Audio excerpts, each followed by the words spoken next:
Bueno, muy buenas noches. Vamos a iniciar, ¿sí? En el marco de la maestría virtual en tecnologías de información, mención, gestión y administración de TI, que la Pontificia Universidad Católica del Ecuador, conjuntamente con la Facultad de Ingeniería, ofertan a la sociedad. Les doy la más cordial bienvenida a este webinar, que forma parte de un conjunto de webinars que estamos desarrollando y se mantendrán hasta diciembre de este año. La metodología con la que vamos a trabajar, por favor, el chat va a estar abierto para sus inquietudes durante toda la charla, por favor. Las plantean y al final de la charla se las pronunciará, se las definirá al expositor para que pueda, como es, responderlas. ¿Correcto? Entonces, el tema que nos junta el día de hoy es ciudades inteligentes y las telecomunicaciones del futuro. Nuestro facilitador es el doctor Germán Arévalo Bermeo, ¿sí? Y me voy a permitir hacer un resumen de su hoja de vida, ¿sí? El doctor en el 2003 se gradúa de ingeniero en electrónica y telecomunicaciones en la Escuela Politécnica Nacional. En el 2005 obtuvo el grado de maestro en ciencias en comunicaciones ópticas y tecnologías fotónicas en la Politécnica de Turín, Italia. Obtuvo también un diplomado en evaluación de la educación superior por la Universidad Politécnica Salesiana en el 2007, una especialización en divulgación de conocimiento científico en el 2009 por parte de la Universidad de Oviedo en España. En el 2015 obtiene el grado de doctor en ingeniería en la Universidad Pontificia Bolivariana de Colombia. Actualmente se desempeña como docente titular principal y como director de la carrera de Ingeniería en Telecomunicaciones en la Universidad Politécnica Salesiana. Es docente de posgrados de la Pontificia Universidad Católica desde hace más de 10 años. Ha publicado cerca de 50 artículos científicos en el campo de las telecomunicaciones. Es miembro senior de la IEEE. Se ha desempeñado como miembro del Comité Científico del Programa de Calidad en la Formación en Ingeniería de la OEA y como presidente de la Comisión Académica de la Asociación de Escuelas de Ingeniería del Ecuador, ACCEI. ¿Sí? Sin más preámbulo, les dejo con ustedes al doctor Germán Arévalo Bermeo. Germán, muy buenas noches, bienvenido. Buenas noches, Miguel. Bienvenidos a todos los presentes que están conectados al Zoom y a través de Facebook Live. Me voy a permitir compartirles una presentación para poder presentarles el tema que les traemos hoy. ¿Me confirmas, Miguel, si están viendo la presentación? Todo correcto, está clarito. Muy bien. Continuamos entonces. Bien, hoy les voy a hablar un tema sobre el cual se puede hablar muchísimas horas, pero pues obviamente lo vamos a cubrir en unos breves minutos con el fin simplemente de establecer, pienso yo más bien, una serie de reflexiones sobre lo interesante que es este tema y cómo este tema se va a convertir en escenarios cada vez más relevantes y más impactantes para la vida del ser humano. Comencemos entonces. La agenda que les propongo es una brevísima introducción al respecto de esta temática, incluyendo qué efectos para esta nueva corriente de las que les voy a hablar hoy ha tenido la pandemia que hemos estado viviendo en estos últimos años. ¿Qué tecnologías emergentes permiten que hoy tengamos un fomento y demos una relevancia mucho más grande de lo que teníamos antes a las ciudades inteligentes o smart cities? Y las nuevas tecnologías de telecomunicaciones que van a permitir que estas ciudades inteligentes emerjan en el mundo con cada vez mayor frecuencia y densidad. Y al final hablaré muy brevemente de ejemplos de aplicación de lo que permiten estas nuevas tecnologías. Es importante entender que el matemático John von Neumann ya a mediados del siglo XX ya dijo que nos estamos acercando a un punto de singularidad en la historia y la pandemia ha acelerado ese punto de singularidad, ese punto de inflexión, donde después de ese punto todas las cosas ya no son las mismas para los seres humanos. Y existen indicadores clarísimos de que así ha sido debido a toda la enorme cantidad de información que se genera hoy gracias a las redes sociales, al Big Data, a la enorme cantidad de dispositivos que tenemos conectados al Internet, a que tenemos verdaderos supercomputadores en el bolsillo. Muchos de nosotros tenemos más de uno inclusive en el bolsillo, lo andamos a cargar a todas partes. al enorme crecimiento del poder de cómputo y al enorme crecimiento a su vez del poder de procesamiento de aquello que nosotros le llamamos computadores y que son verdaderos supercomputadores. Entonces, la pandemia nos ha traído un enorme incremento del tráfico del Internet. Si antes de la pandemia esa demanda ya era exponencial, hoy es esa curva, la pendiente de esa curva exponencial es mayor aún de lo que se tenía planificado antes de la pandemia mismo. Y ese tráfico, sobre todo, está generado por el tráfico doméstico más que por el tráfico corporativo. Eso quiere decir que los seres humanos hemos empezado a hacer más actividades que antes las hacíamos de forma presencial, ahora desde la casa. Evidentemente, eso no es eso no es novedad para ninguno de nosotros que hemos vivido encerrados casi 2 años, ¿no? Y el aumento del tráfico en un 36% en un año y en el último año más aún, en Estados Unidos es una de las evidencias. Y sobre todo también la enorme inversión que se ha hecho y que se está siguiendo haciendo infraestructuras de nueva generación como el Internet de las Cosas y el Internet del todo, el Internet of Everything, que son dos conceptos de los cuales ya se hablaba hace tiempo atrás, pero que han adquirido mucha más popularidad en estos últimos años, fundamentalmente a raíz de la pandemia, del cual ya les voy a hablar en unos minutos en mayor detalle. Dentro de eso ha empezado a ser más popular este término de las ciudades inteligentes o Smart Cities como un concepto que embebe tanto el Internet de las cosas, pero no solo eso, sino las cosas y las personas en algo que se llama el Internet del todo o Internet of Everything, para transformar entornos urbanos y convertirlos en ciudades inteligentes. Ahora, la ciudad inteligente, quiero aclarar, no es solamente la convergencia de estas cosas. Ya les voy a hablar en mayor detalle qué es la ciudad inteligente, pero antes de eso, aclaremos los aspectos generales de estas tecnologías emergentes. El Internet de las cosas, Internet of Things, significa que aquellos aparatos de uso diario que cada uno de nosotros utiliza de forma cotidiana, ahora se pueden conectar a futuro al Internet como elementos en red, en la red de redes, ¿no? Para eso tienen que ser verdaderos computadores y realmente tienen que tener cierta capacidad de cómputo o de procesamiento, de almacenamiento e interfaces de envío y o transmisión de información, verdaderos mini computadores. Y eso es posible gracias por supuesto, a la disminución de los costos de producción de este tipo de chips, a pesar de que en los últimos años hemos tenido una carencia de chips en el mundo, pero justo una de las razones ha sido el IoT.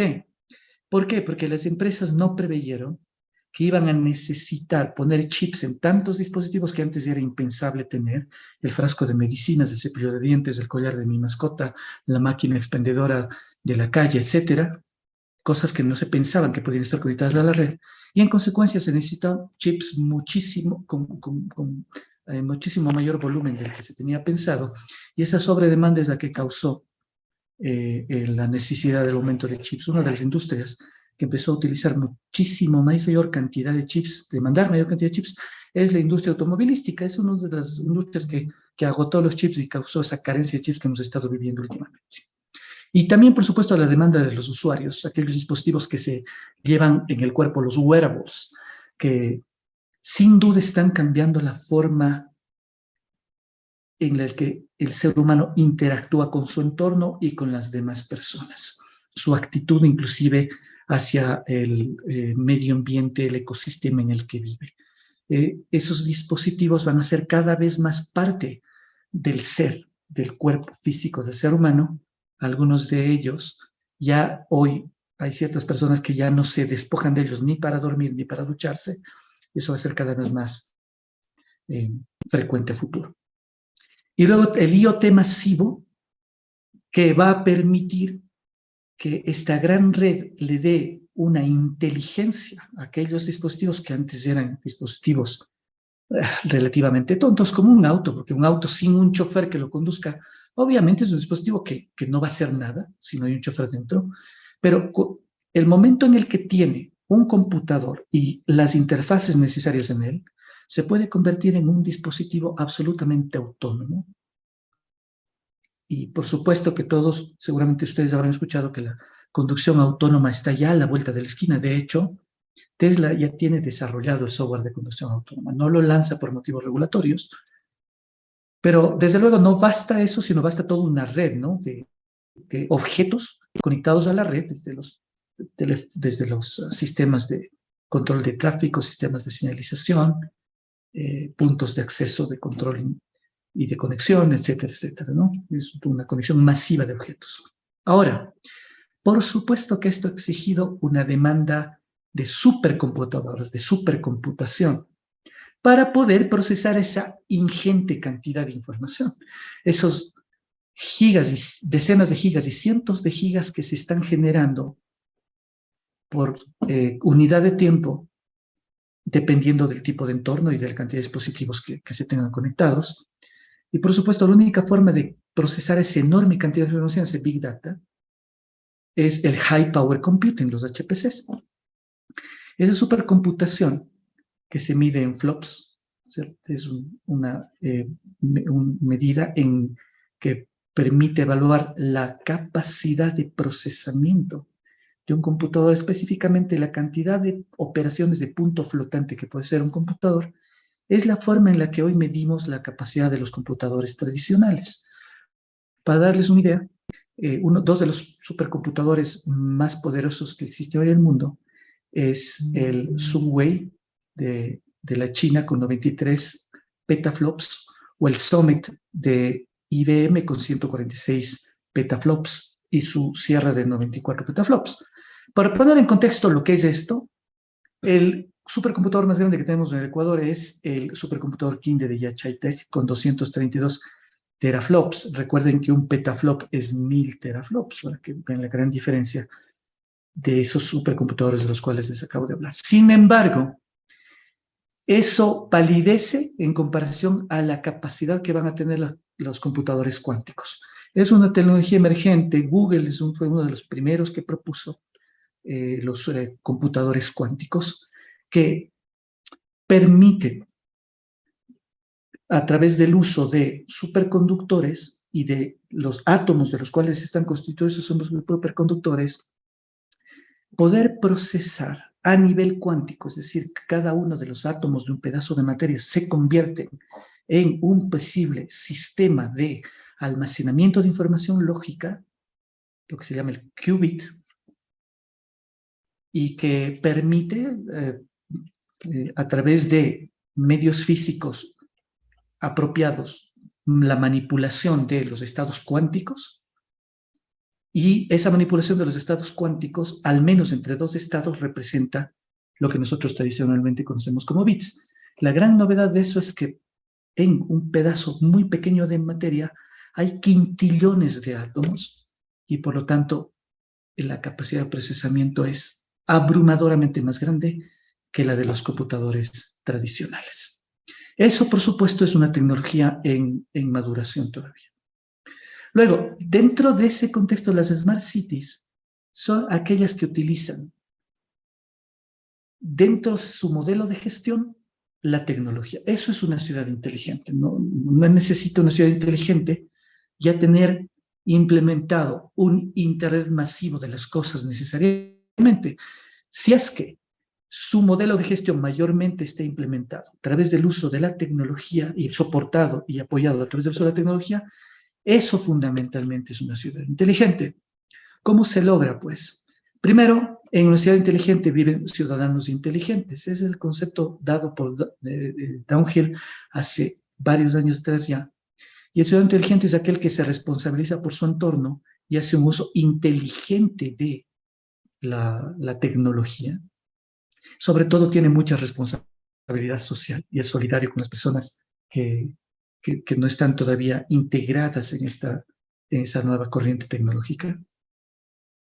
Y esa enorme cantidad de información que se genera en una ciudad, el momento que se procesa y permite y favorece la toma más efectiva de decisiones, eso significa que la ciudad adquiere una inteligencia, entre comillas, para gestionarse, para autogestionarse. Y eso es lo que significa una ciudad inteligente. Entonces, obviamente, de ahí se pueden diverger una serie de servicios inteligentes relacionados con la energía, el transporte, el procesamiento de basura, la videovigilancia, e inclusive el comercio electrónico, e inclusive la forma en la que las personas interactúan y cómo se gobierna la ciudad.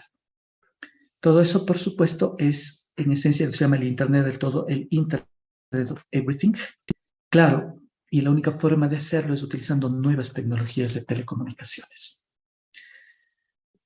Claro, ahí surgen a su vez preguntas de cuáles van a ser los impactos de esto en el comportamiento social del ser humano, ¿cierto? Es decir, cuál va a ser la forma en la que socialmente va a actuar el ser humano en estos entornos en los que hoy se maneja mucho ya el concepto del metaverso.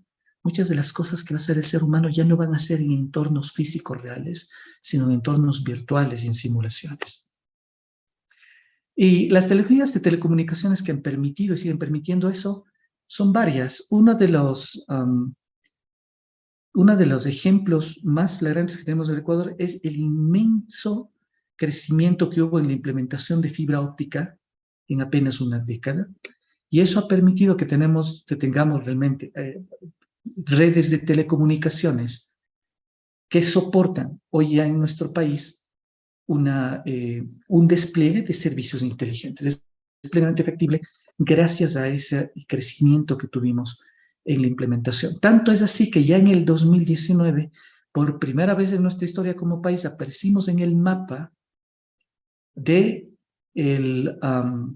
Consejo de Fiber to the Home Mundial. Aquí se pone cuál es el ranking de los países con mayor penetración de fibra óptica hasta la casa o hasta el edificio en el mundo. Empezando por los Emiratos Árabes Unidos, por supuesto, ahí arriba. Sé que está muy chiquito y no se ve. Pero el Ecuador, por primera vez hace su aparición en la parte baja más bien del mapa, por aquí donde me estoy moviendo con el puntero. Y hemos mantenido un crecimiento sostenido de reemplazo de la última medida de cobre por fibra óptica.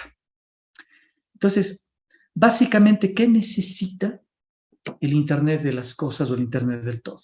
Se necesita un acceso fijo y móvil de banda ultra ancha, con muy baja latencia y con comunicaciones ultra confiables, es decir, con una tasa de errores bien baja. ¿Qué tecnologías hemos tenido y cuáles estamos teniendo y cuáles posiblemente tengamos a futuro? Evidentemente, en las redes inalámbricas ha habido varias tecnologías que se han implementado, pero que no han llegado a ser realmente exitosas. Sin duda, la tecnología que más ha tenido penetración en la tecnología inalámbrica son las redes celulares, con sus generaciones desde la primera hasta la quinta generación. Y claro, esto es curioso, las generaciones se han ido implementando casi invariablemente cada década desde los inicios de los 80, como vemos aquí. Justamente ahora ya ha empezado en el mundo la implementación de la quinta generación de comunicaciones celulares que ofrece banda ultra ancha por primera vez al ser humano. Por primera vez el ser humano va a poder tener banda ultra ancha real en sus dispositivos móviles gracias a 5G. Eso significa que a partir de 2030, un poco más tal vez, ya nos podemos esperar, si se mantiene esta tendencia, que lo más probable es que sí, inclusive la sexta generación, en donde ya vamos a estar hablando de capacidades inclusive mayores a esta. Entonces, teniendo banda ultra ancha, ya es posible, por supuesto, enviar esas enormes cantidades de información que se genera a través del Internet de las cosas y a través del Internet del todo. Y eso es posible en 5G, sobre todo a través del concepto de pasar de macroceldas a small cells, celdas pequeñas, o inclusive a femtoceldas. Y tanto así que la tendencia es que mientras que una macrocelda puede llegar a tener tranquilamente, claro, en la implementación más grande posible, que no es la típica, pero estoy poniendo aquí los dos extremos en este ejemplo, me estoy trayendo este ejemplo porque pone los dos extremos.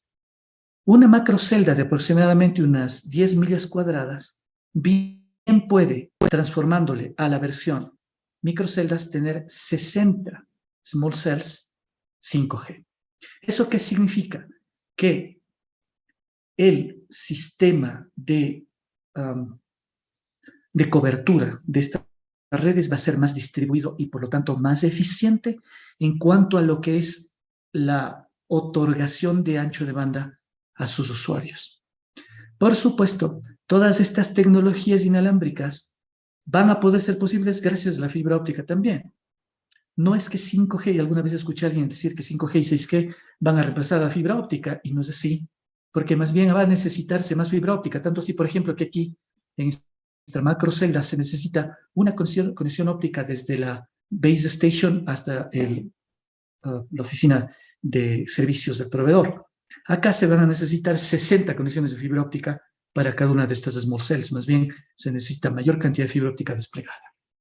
Y justamente hablando pasando de las tecnologías inalámbricas a la tecnología alámbrica, que va a prevalecer, que es la fibra óptica, en cuanto a las redes de acceso, sin duda, hoy, sin duda en el mundo, la tecnología más implementada y que se sigue implementando es GPON. Cada transceiver GPON ofrece aproximadamente unos 2.5 gigabits por segundo. Y pues las que están en rojo son su par desarrollado por la IEEE, perdón, las que están con rectángulos o cuadrados azules, quise decir, disculpen. El color azul es para la tecnología de bajada downstream, y el rojo, que típicamente está más abajo, si ustedes se fijan en velocidad, es el upstream, porque típicamente el upstream en las tecnologías tradicionales de acceso PON siempre es menor el upstream que el downstream, es decir, más es lo que el usuario necesita en ancho de banda de bajada que de subida. Y es así, por supuesto, en GPON. Pero luego aparecieron otras tecnologías que no son nuevas, pero que nunca llegaron a despegar, como la 10 gigabit Ethernet PON, que es estándar del IEEE, o la XGPON, que es estándar de la UIT.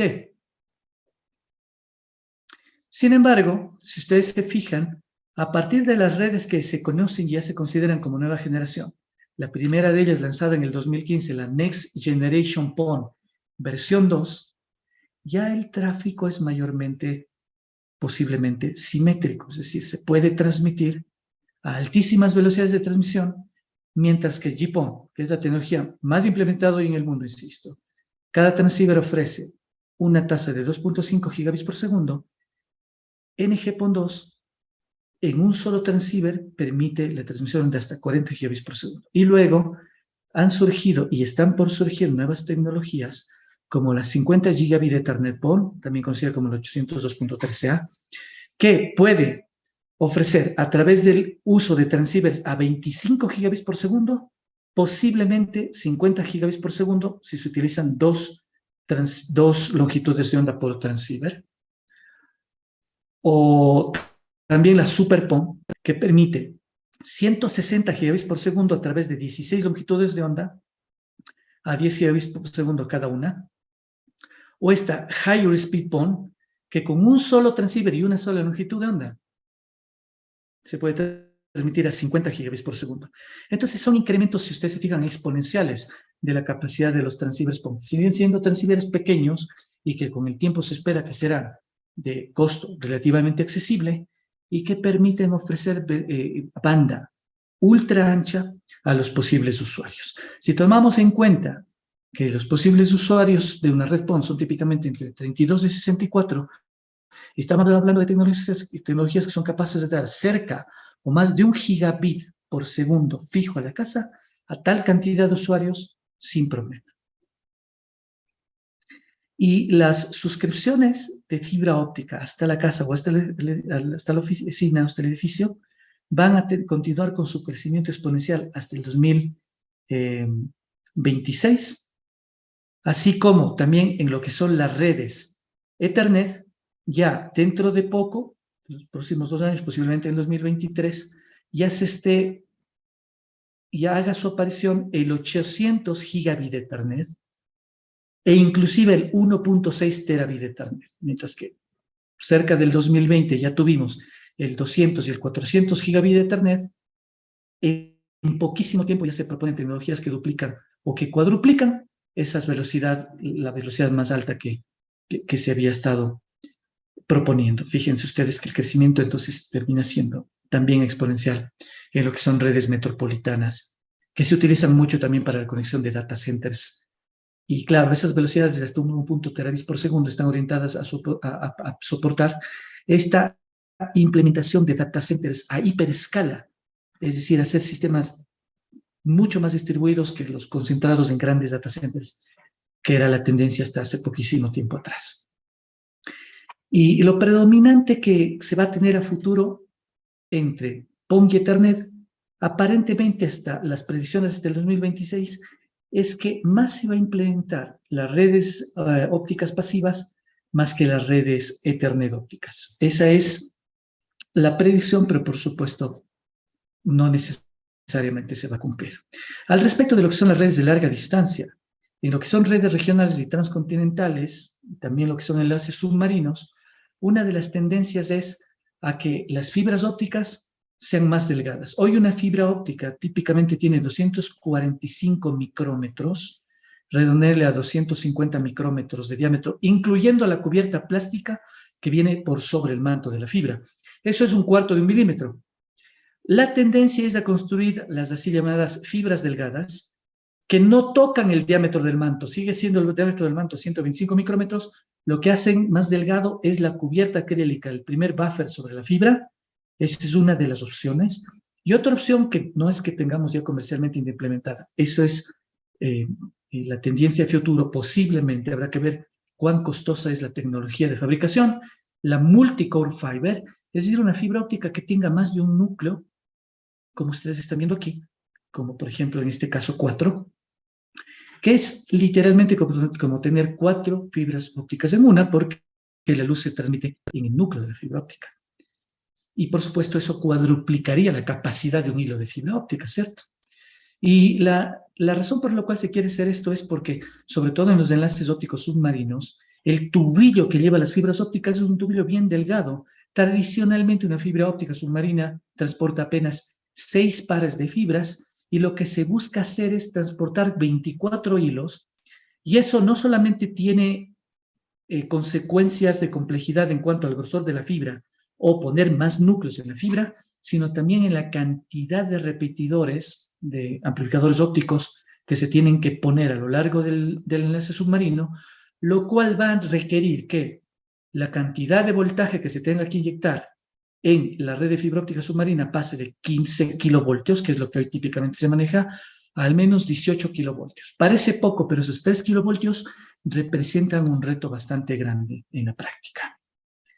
Y a futuro, las tecnologías que más van a despegar, fíjense ustedes, hasta el 2026, la predicción es que ya empiece a predominar el 400 y 800 gigabit por segundo, las tecnologías de súper alta capacidad para redes de transporte.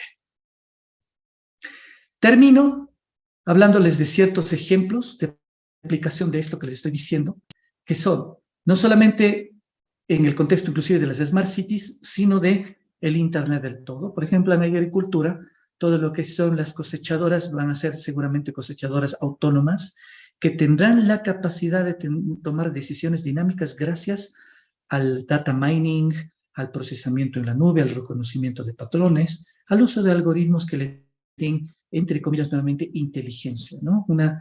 Un paso más hacia algo que se habla todavía con cautela, que es la inteligencia artificial. En lo que es el consumo de energía, por supuesto, las smart grids, cambiar los medidores tontos por medidores inteligentes, los smart meters, para poder gestionar la red de una forma inteligente. En lugares públicos como estadios y teatros, por supuesto, para el apoyo de lo que es la optimización de espacios, de accesos, seguridad, experiencia de usuario. Por supuesto, también en servicios de emergencia para poder soportar, apoyar a los servicios de emergencia ante catástrofes, con el uso inclusive de droides y de posiblemente robots, para que los robots sean la primera fila y no el ser humano. En logística no se diga, esos retos enormes logísticos que hoy se tienen, se favorecerán muchísimo de estas nuevas tecnologías al poder tener identificado con un chip de bajísimo costo prácticamente cada uno de los elementos, ni siquiera los containers, sino de los elementos que están dentro, siendo transportados, su estado, su situación, sus características, etcétera. Y todo eso a través de un algoritmo que permita el uso efectivo y eficiente de los recursos para el manejo logístico en volúmenes inclusive gigantescos, como suele ser en los puertos más grandes del mundo. En los procesos de manufactura, no se diga, la industria 4.0, que significa la cuarta revolución industrial, se favorece justamente de estas nuevas tecnologías porque la industria 4.0 básicamente lo que es embeber las nuevas tecnologías de información y comunicación y los sistemas ciberfísicos dentro de las líneas de producción en un solo ecosistema tecnológico de nueva generación que permita tomar decisiones dinámicas para optimizar recursos y hacer más efectiva la producción de bienes y servicios. En misiones críticas en donde la seguridad es fundamental como en la minería, por supuesto que sí, para tener permanente censo del estado físico de las canteras, de la seguridad e inclusive sistemas predictivos gracias al uso de sistemas de reconocimiento de patrones y de minería de datos. Aeropuertos, por supuesto, ecosistemas tecnológicos súper adaptados a los aeropuertos para favorecer todas las operaciones logísticas, operacionales y de seguridad y control que necesita un aeropuerto. Lo propio en estaciones de trenes, muy parecido a lo que necesita un aeropuerto, pero por supuesto con sus propias características logísticas y de manejo del pasajero. En almacenes y bodegas, desde luego también, las nuevas tecnologías van a permitir el uso eficiente de los recursos. Eso es lo que se necesita. Y me estoy olvidando que la palabra clave de todo esto es eficiencia energética, a fin de cuentas. Empezar a reducir la huella de carbono de todas estas cosas que requieren hoy tanta energía.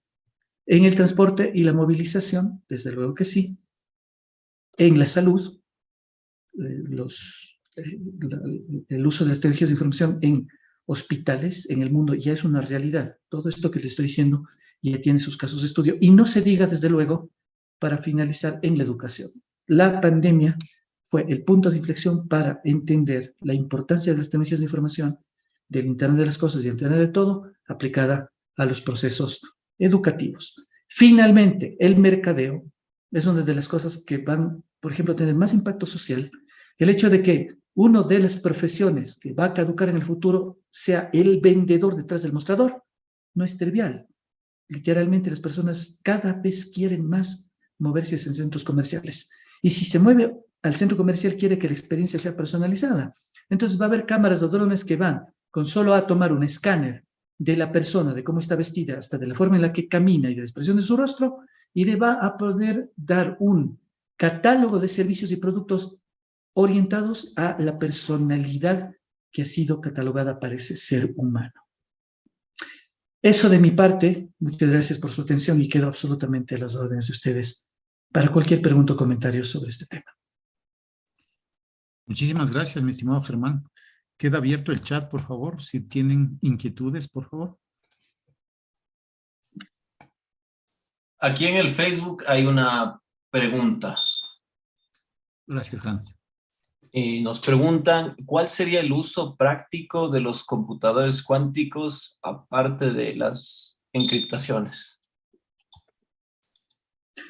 O sea, los computadores cuánticos van a poder soportar aquello que se llama el more than Moore, porque la ley de Moore lo que dice es que cada 18 meses la cantidad de chips que se pueden poner en una placa se duplica, ¿no? Y el objetivo de hacer eso es poder justamente soportar a través de la capacidad de cómputo la creciente demanda de procesamiento. Pero llega un momento en el que ya se va a necesitar algo que tenga una curva de crecimiento en la capacidad de procesamiento más grande que eso. Estamos llegando al punto, al límite de Moore. Y la computación cuántica parece que va a ser una de las formas de dar respuesta a esa enorme demanda de crecimiento de procesamiento, por todas las razones que les acabo de decir aquí. Todo eso, a fin de cuentas, lo que va a necesitar es tecnologías ultra confiables de ultra banda ancha, de telecomunicaciones y luego una supercomputación detrás con una enorme cantidad de algoritmos de reconocimiento de patrones, de minería de datos y de procesamiento de la información. Sin duda, estas nuevas tecnologías van a cambiar la forma en la que uno percibe e interactúa con el mundo. De hecho, ya la pandemia nos permitió darnos cuenta que las interacciones sociales no necesitan necesariamente la presencia física del ser humano. Estas nuevas tecnologías van a permitir que la telepresencia se sienta cada vez más real para el ser humano y que los entornos virtuales también. Y eso definitivamente tiene unas connotaciones sociales tan grandes que hay personas que realmente hoy, sociólogos, antropólogos, cuyo trabajo investigativo se está dedicando exclusivamente a eso. Hay tanta tela que cortar al respecto de eso, que realmente es muy difícil hablar, digamos, en respuesta corta al respecto de eso. Pero lo que sí es importante que se entienda es que la relevancia de las tecnologías de información a futuro va a cada vez ser mayor y en consecuencia va a ser uno de los temas más importantes en lo que es, y uno de los puntos más importantes en lo que es la vida diaria del ser humano y los sistemas de producciones de bienes y servicios. Correcto, Germán. Uno más dice, ¿qué oportunidades habrán para los profesionales y expertos en TI en el futuro? Hay un estudio que dice que dentro de las próximas 2 décadas, el 80% de los empleos de todas las áreas del conocimiento van a requerir personal que tenga competencias en TI. Y que el trabajo menos cualificado, que es el 20% que queda, va a ser el menos remunerado de todos. La cualificación media va a desaparecer. Es decir, esas cosas que necesitan cualificación media. Voy a poner un par de ejemplos que son reales y que no me los estoy inventando. El chofer de un automóvil o el vendedor de una tienda. Eso, por ejemplo, son trabajos de cualificación media. Ese tipo de empleos van a desaparecer y va a haber 2 extremos. Trabajos que necesiten alta cualificación, personal con alta cualificación, y la precualificación más baja, aquellas poquísimas cosas que todavía no sean capaces de hacer una máquina. Dentro de este lado, el personal altamente cualificado va a tener que tener competencias en TI. Correcto, Germán. En función de lo propuesto, en ese caso, ¿podemos asumir que el futuro es inalámbrico? Siempre se va a necesitar redes de backbone que permitan acercarse al usuario lo más posible para que ahí la red inalámbrica haga su mejor trabajo. No sabemos qué ocurrirá de aquí a 50 años, es impredecible. Si ustedes recuerdan, hasta 50 años atrás no había ni internet en el mundo. Entonces es impredecible, pero lo que sí sé es que a corto y mediano plazo la tendencia clara es a que los sistemas de backbone y de internet fijo de alta velocidad sea soportado por la fibra óptica y que los accesos móviles sean soportados por las comunicaciones inalámbricas de nueva generación. Correcto. Por acá no tengo más preguntas. Hans, en Facebook. No, Miguel, por acá tampoco ya no hay preguntas. Listo, estimado Germán, muchísimas gracias por este aporte muy interesante. Les agradecemos mucho a los presentes en Zoom y a los presentes en Facebook. Vamos a continuar con estas charlas, como les comenté, hasta finales de diciembre. Están cordialmente invitados. Les haré llegar las respectivas invitaciones para que puedan participar de estos eventos de transmisión del conocimiento. Muchísimas gracias nuevamente, Germán. Hans, también a ti por parte del CEP, muchísimas gracias por todo el soporte tecnológico y nos estamos viendo en el futuro. Muy buenas noches con todos.